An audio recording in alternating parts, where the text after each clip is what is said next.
Yoof wallaalee waan sagal makate ana inni didee haqa saffalmate gurraachichinni Yesuusin argate.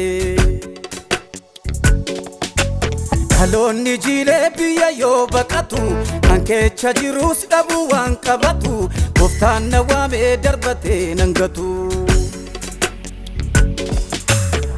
Yoof wallaalee waan sagal makate ana inni didee haqa saffalmate oromtichinni Yesuusin argate. Oromtichinni Yesuusin argate. Dhaloonni jiilee biyya yoo baqatu kan keessa jirus dhabuu waan qabatu gooftaan na waamee darbatee nan gatu. Gooftaan na waamee darbatee nan gatu.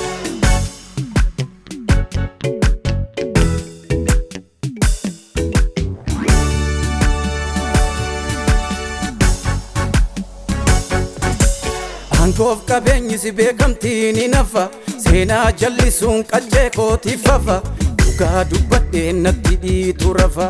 Dhugaa dubbadhee natti dhiitu rafa. Buddeenni kamuu afaan nan cuqqaalu dhaloota duubaa jalaa dubbiin faalu lubbuu isan galeen deebisee hin haalu. Angoof qabeenyis beekamtiin ni nafa seenaa jallisuun ilmoo kootiif hafa dhugaa dubbadhee natti dhiitu rafa. Dhugaa dubbadhee natti dhiitu rafa. Buddeenni kamuu afaan nan cuqqaalu dhaloota duubaa jalaa dubbiin faalu lubbuu isan galee deebisee hin haalu. Beela keessa darbee du'as yoo qabaatu hagichaaf nan cicha hidhaan yoo jabaatu hagichaaf nan cicha gurmuun sobduu ursee harka yoo na caalu hagichaaf nan cicha dharris dachee dhaalu hagichaaf nan cicha beekaan gurra gatee wallaalaa gatta'u hagichaaf nan cicha dhoggee faaluuf ka'u hagichaaf nan cicha boquun gaarii cabee somni yoo ija baasu hagichaaf nan cicha namarsullee naasu hagichaaf nan cicha. Hagichaaf nan cicha. Hagichaaf nan cicha. Hagichaaf nan cicha.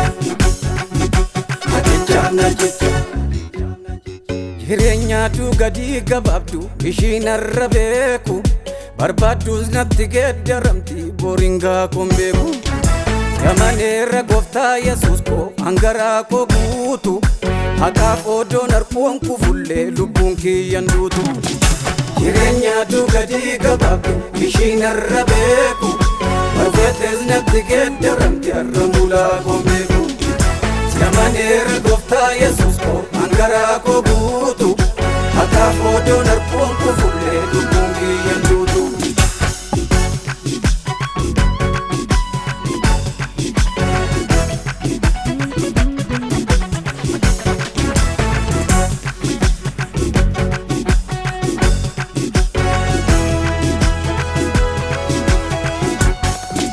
Samiif dacheen guyyoo godaanu mirga waaqayyo abbaat kanaanu qabban bakkolaanu. Teessoo warra sobduun caccaba barri bulchiisa shiin dadhaba sinarraa gaggaba. Samiif dacheen guyyoo godaanu mirga waaqayyo abbaat kanaanu qabban bakkolaanu. Teessoo warra sobduun caccaba barri bulchiisa shiin dadhaba sinarraa gaggaba.